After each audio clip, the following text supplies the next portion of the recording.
The markets can stay irrational longer than you can stay solvent, meaning you can place whatever bets you want, but the market's going to do what the market's going to do.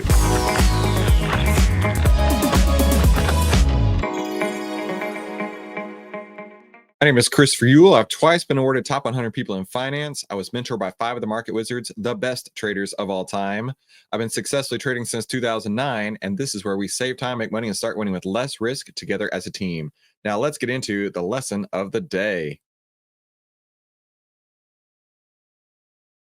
All right, so be sure to stick around to see how we rank this out of 10, and go ahead and subscribe if you haven't done so already. So let's jump right into this. This is the emergency Palantir stock update. Do this ASAP from the Tom Nash channel. Let's see what Tom Nash has to say.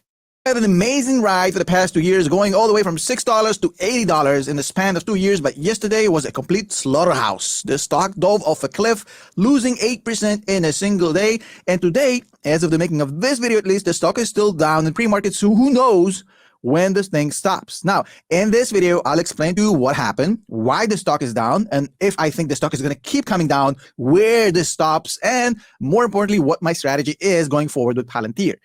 Okay, let's take a look at Palantir's chart real quick.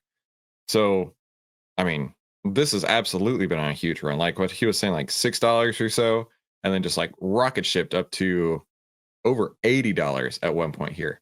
Now, I was taking a look at this, and this really reminded me of what is called the market cycle in stocks. And so I wanted to share that with you. That would be this right here. Market cycle investing guide, right? Where it's done at the bottom, it's going sideways, and then it catches a couple bounces. Down at the bottom, going sideways, catches a couple bounces. And then, hey, you know what? Everybody's excited. There's belief, and then there's thrill going on with it. You've got everybody excited, belief, and thrill going on with it. And then it reaches this point at the top called euphoria, right? There's oh gosh, what is there's a term just where people get out of control, right? Animal spirits. And I mean, that's really what it looks like right up here, the euphoria, the thrill. And then we might be looking at the other side of this right here, where it goes from euphoria to complacency to anxiety, right?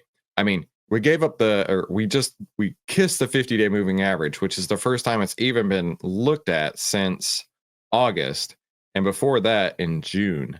And so all of a sudden, this huge run of a stock may have just hit a giant wall right here, right? And it just really reminded me of this, right? And then on the other side of this, be careful, right? Because if you are a Palantir shareholder, right, it could go, I'm not saying it will, I'm saying it could go right on down. In fact, the 10 and 20 period moving averages are about to cross down.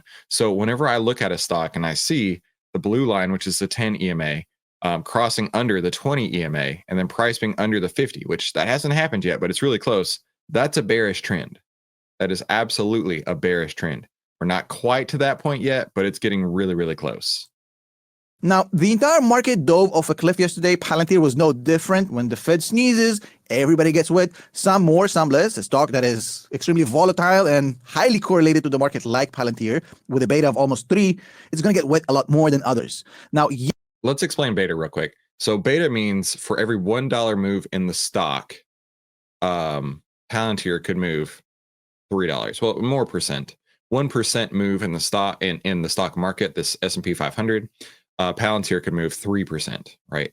And that makes it a very volatile stock, right? I don't look at betas a whole lot, but if you're trading something that's 1.0, it's generally considered not very volatile, right? Something chill. There's plenty of stocks out there with a beta of less than 1.0, but something with a 3.0 is definitely something that if you're not used to volatility, it might scare you right on out of it. Yesterday, just to keep a long story extremely short, we had some macro data that showed that the economy is stronger than people thought, which basically leads people to think that the Fed might not cut rates at the same pace they promised to begin with, and that basically sent people to panic mode. Everybody. When's the last time you were buying groceries, going to the gas pump, doing whatever, and thought, man, the economy is so much stronger than we thought? Not me. I don't know where the Fed gets these numbers from, but I don't know anybody who's thought that over the last 4 years. Just saying. got with Palantir included. But Palantir actually had some extra oomph to their drop because Kathy Wood sold some Palantir stock, and again, people freaked out. Now, in my personal opinion, So Kathy Wood is the fund manager for ARK, ARKK, which with that ARKK was basically a meme stock a couple of years ago, and it went absolutely gangbusters. In fact, let me see if I can find it real quick. You can see, you know what? We talked about the market life cycle. This looks a hell of a lot like that, doesn't it? Right? You've got your hope, optimism, belief, thrill, euphoria. Hope, optimism, what was that? Thrill, belief, thrill, euphoria up here. And then you've got the other side of it. Complacency, anxiety, denial, panic, and then anger, right? I know a lot of people felt those emotions all the way up and all the way down on ARKK, thanks to Kathy Wood. And then it went sideways from May of 2022, and now we're in 2025. I'm not saying that this is where ARK is going to start popping off, but he mentioned ARK, so I wanted to put it out there. Kathy Wood has as much to do with innovation, tech, and understanding of Palantir as my grandpa's balls to space travel, but that's just my own opinion. Maybe I'm completely wrong on this. I pay no attention to what she's doing with Palantir. She has a long track record of trading this stock and not long-term investing, so I don't care when she buys. I don't care what she sells. Good luck to her. Good luck to her fund. It's not. You don't care when she buys or sells, but yet you're taking, 10% of your video to talk specifically about her. Okay, I think you probably have a little bit of care. None of my concern, but you have to understand, in a world filled with trading bots, and this news comes in, Kathy Wood sells Palantir stock, and have macro data that's sending the entire market down, there's going to be selling pressure, extremely, extremely powerful, especially with a stock like Palantir, which is very, very volatile. And on top of it, we had Morgan Stanley come out and say, well, Palantir is a great company, great technology, long-term, it has a bright future ahead, but short-term, it is slightly overvalued. We expect that the stock is going to drop to the 60s. In fact, they gave it a $60 price target, and what seems to. All right, $60 price target. Let's go back to Palantir. So it's at 68 right now. And how much is it? So from this high to the close right here is down. Oh, geez, down 20%. Holy moly, down 20% in the span of just a couple of days. That is intense. All right, keep on going here. To be a self-fulfilling prophecy at this point because their bearish outlook again nudged the stock even further to the cliff, dropping it along with Kathy Wood, along with the rest of the market. And on top of it, we have. But okay, the self-fulfilling prophecy can really be seen in the charts, right?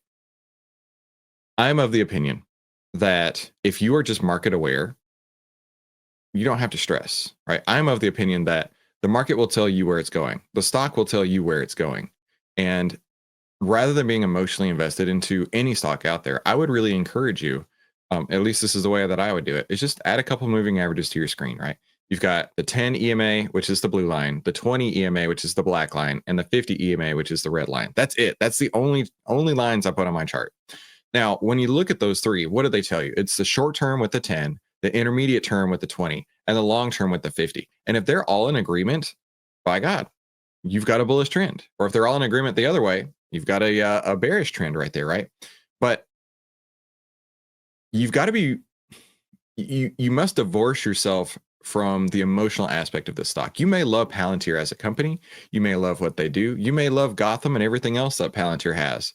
But does that pay, right? It has over the last few months, right?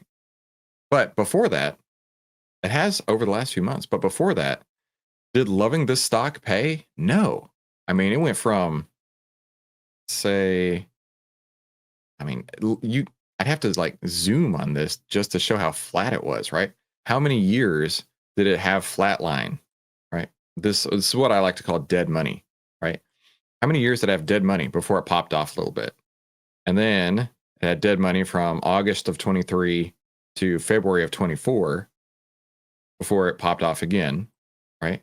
And look, it doesn't take a rocket scientist to see a couple moving averages on here, right? When they spread apart, when they stack on top of each other and spread apart, that constitutes the trend. When they're all farting around with each other, crossing back and forth over and over and over, that's a sideways trend. And it gets really difficult when it's a sideways trend. You'll get chopped up and eaten up, right? But you don't have to do anything until things start moving in your direction, right? Let's say you want to be long Palantir. You don't have to do anything at all. You don't have to buy and sit on it for 6 months before it comes through. At all. I need you to really comprehend that, right? Even if you're a long-term investor, even if you want to stay in the stock for 20 years, you don't have to buy it. and wait until it starts to move. You don't have to buy it in the downtrend, right? When it's getting lower and lower in price, you can actually sit and wait until the moving averages start crossing back on top of each other, because mathematically they're saying the average price is going up. And if the average price is going up, the self-fulfilling prophecy, which you just mentioned a minute ago, is buying begets buying, selling begets selling. People get excited about it. And then you've got the emotional aspect that comes into it here, right? The optimism, the belief, the thrill, the euphoria. And then on the other end, when you see the moving averages cross back down, the complacency, the anxiety, the denial, the panic, and then people start moving with a lot of intention to get out of the stock.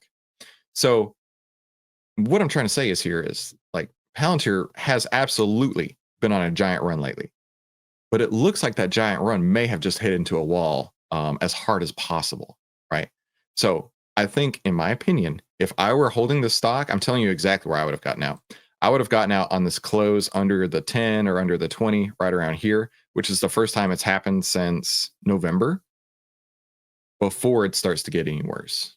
Now, I don't know if it's going to, but I'm saying that the short-term trend is currently pointing down. Had, of course, Jim Cramer come out just a couple hours before the tumble started, come out and say that Palantir is the best thing since sliced bread. It's chef's kiss. And you know, when Cramer says these The Cramer curse. things, this is what tends to happen. The man is undefeated. I'm joking, of course, no disrespect. But as a new investor, I totally understand why you might panic. I understand why you feel anxious, why you're stressed. I get it. I've been there. I understand. You haven't seen this before. Dude, he's describing how somebody would feel right here, which tells me I think this is the way that it's going. All you've seen is just the stock green all day long for 2 years. I understand. You might be thinking, did I screw up? Did I make a mistake? Should have I sold early? Dude, this is really interesting, right? The denial, the panic, the anxiety. I was not expecting that to happen, but he's describing exactly how this is on the side. Earlier? Is it time to get out now and cut my losses? All of these questions are absolutely normal. So I'm not going to judge you on it. I'm not going to call you out on that. In fact, I'm going to. But you don't have to have these questions. And that's what I want to stress, is that you don't have to have those questions. You can actually look at the stock and you can say, okay, you know what? I'm going to take my profits. I'm going to get out. Nobody's stopping you from getting back in later, right? Nobody's stopping you where, let's say, for example, let me draw on the chart here like this. Get all the old toothbrush or paintbrush here. Let's say it does do something like this, right? And then it turns around and goes back up. You can get out, and let's say you get out at $75, right? Let's say you get out at 75, which is approximately that red line I drew right there. And then you can get back in at 75, okay?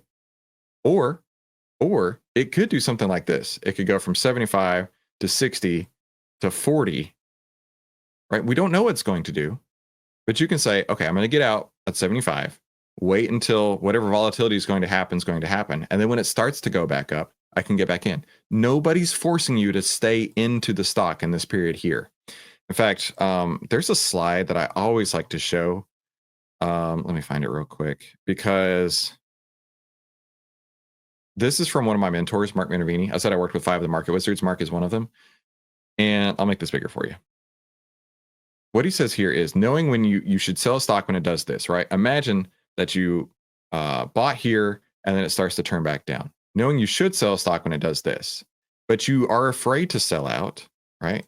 You're afraid to sell out when it gets into this area here, because you know what? What if it turns back around? Fearing it'll do this, but what actually happens is you get caught in that huge down move down to here, right? So you don't have to hold it right there, right? You don't have to sit on those emotions with investing. Me personally, I've been out of the market since right after the election, right? Because I just haven't had any trades set up.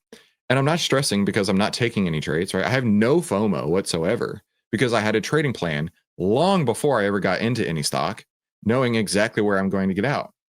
So if you're sitting here in Palantir saying, oh man, what am I going to do? What am I going to do when it hits in this area, right? You should have known that ahead of time. I'll be very honest with you. If you're getting into this, you should have known what you were going to do when it got here. So the question is, what are you going to do? Are you going to continue holding it? Are you going to have these emotions like he's talking about here, which is perfectly normal? It doesn't have to be, right? Investing shouldn't be stressful. Trading shouldn't be stressful, right? If it's working for you, you hold it. If it's not working for you, don't feel bad about getting out. Just get out, get back in later when things are working better, right? And the market itself is selling off, right? So you've got the market, which is pushing it down, the whole market. I always start with the top-down approach because if the market is pushing higher, then it's so much easier to ride anything, right? But if the market has peaked and is pushing down, and then your stock in Palantir has peaked and is pushing down, why are you holding on to this? So I guess that's the real question here is why are you holding on to this? If the market's going down, if that stock is going down, why are you doing that? Do you want these emotions here? Just take your money. Well, first off, make the trading plan ahead of time. Take your money out, sit on the sidelines until this volatility figures itself out, and then you can get back in. Or if the price goes down even further, just not buy it again. Right? It's up to you. You don't have to have those emotions. And I confirm that this is absolutely normal. And even though a lot of people do not admit this, this is what most people think. And to this, I only have one answer, which is relax. Relax, my guy. Relax. Everything that's going on right now is absolutely freaking normal. Allow me to explain. Okay. I don't like to watch these videos ahead of time because I want to make sure I get a cold read on them. I would tell you the exact opposite. I would say if you had planned to get out, because first off, did you even have a plan? Second off, where was your plan, right? Did you say I would get out if it hits the 50-period moving average? I mean, it could bounce and go back up. Did you say I'll get out when it closes under the 20-period moving average? Whatever, right? The last time it did that was right here, and it went right back up. You know what? You can actually get out when it closes under. And then, this is crazy, right? You can get right back in if it closes back over. You can get right back in. Nobody's saying that you don't have to. But if you don't control your risk, you're going to end up in a situation like this where you're going to lose buttloads of money that you don't have to. And I didn't realize that he is telling people to just relax and hold, right? Buy and hold is asinine when you can look at a chart and you can say, you know what? Things aren't looking so great. I'm going to jump out. And then once it recovers, once we see the price start to show momentum again, I can get back in. But in the meantime, I'm going to get the hell out of the way. That's what I would do. Explain. You see, Palantir is what you call the high beta stock, which means that it has a very, very high correlation to the rest of the market. When the market is happy, just a little. No, beta means it moves more than the market, right? Moves more than the market.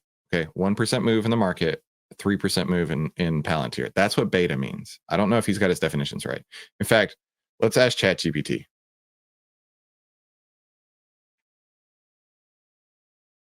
What does the stock beta of 3 mean?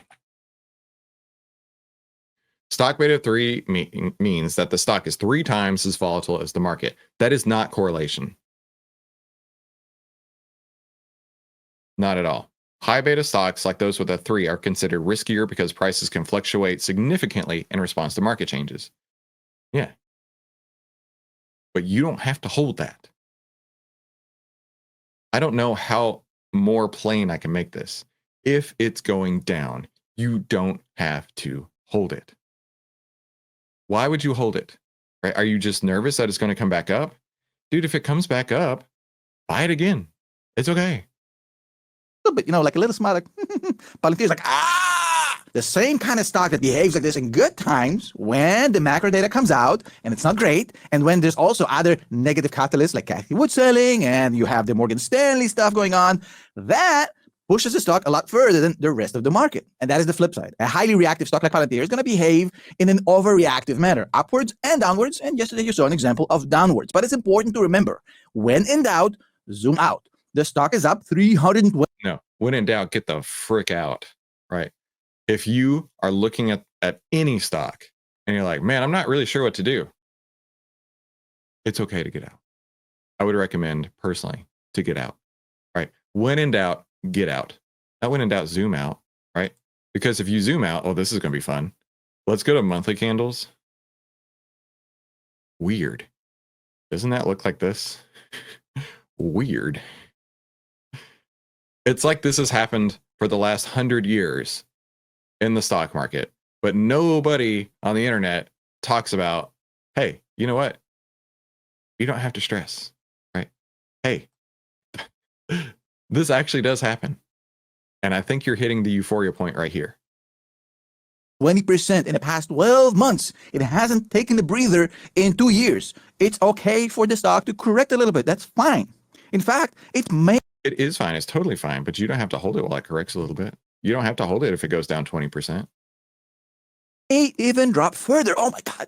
Did I just say that? Yes, it may drop further because in the short term, the market can be insanely irrational, insanely unpredictable. You think of a kid that just had. All right. So since he brought it up, one of my very favorite quotes in the market is the markets can stay irrational longer than you can stay solvent.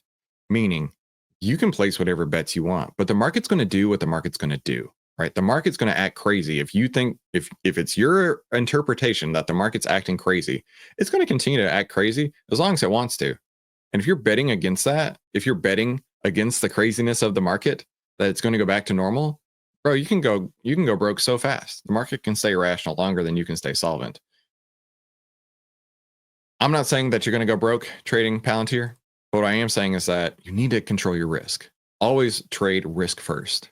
5 chocolate bars and it's basically running zoomies in your living room. That's the market in the short term. You don't know how bad it's going to get before it stops. Nobody knows. And if it's going to drop further, what do? Do you sell now? Do you buy now? Do you buy later? Do you wait for it to stop? Do you wait for it to? Well, you should know this ahead of time. You should have a plan that says, I'm going to buy this stock if it does this thing, whatever that thing is, right? If it's a breakout to new highs, if it's moving average crossovers, if it's whatever indicator you've got, you need to have a plan A to get in. And then B, you need to have a plan to get out. Now, the hard part is following the plan to get out, right? Because it's exciting to get into a trade. It's so exciting to get into a trade, right? You've got your hopes up, your ambitions up, you just put money at risk. But on the other end of it, if things aren't working, are you going to follow that plan? That was one of my huge weaknesses early on in my trading career was I would have this plan to get in, I'd have this plan to get out, but I wouldn't follow it. I'd say, I'm going to give it 50 cents more. I'm going to give it $1 more. I'm going to give it another $1 on top of that, right? And by the time I actually got out of the trade, I was wiped out so much further than I would have been had I just followed my original trading plan. So I'm not liking this video at all. I think that this is really bad advice. Come up again. I'm going to explain everything right now. Do not worry. I'm going to give you all the strategies. So first of all, you have to understand that you need. I'm not going to let you. I'm not going to let him give you any strategies. In fact, what I'm going to do is I'm going to go straight into ranking this video now.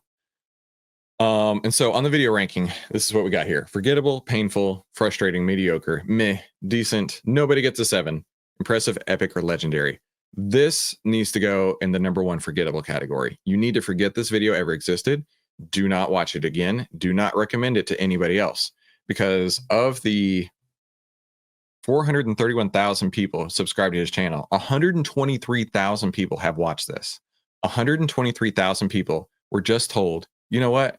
It's okay if the stock is doing this. It's okay if the stock has hit euphoria and complacency, because it's going to go up further.